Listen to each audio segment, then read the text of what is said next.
पाहताय महाराष्ट्रातील सर्वात जलद news network Maharashtra police news 24। पंढरपुरात जड वाहतुकीचा कहर, भाविकांच्या जीवाशी खेळ, प्रशासनाचे दुर्लक्ष। पंढरपूर शहरातील छत्रपती शिवाजी चौक ते गजानन महाराज मठ या मार्गावर जड वाहनांची वाहतूक सुरू असल्याने भाविकांच्या सुरक्षिततेचा गंभीर प्रश्न निर्माण झालाय।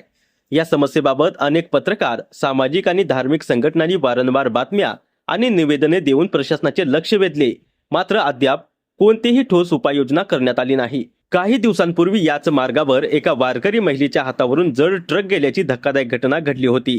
या अपघातानंतरही परिस्थितीत बदल न झाल्याने भाविकांमध्ये भीतीचे वातावरण आहे। दररोज हजारो वारकरी विठ्ठल रुक्मिणीच्या दर्शनासाठी पंढरपुरात येतात, मात्र महिला, ज्येष्ठ नागरिक आणि लहान मुलांना जीव मुठीत धरून हा रस्ता ओलांडावा लागत आहे।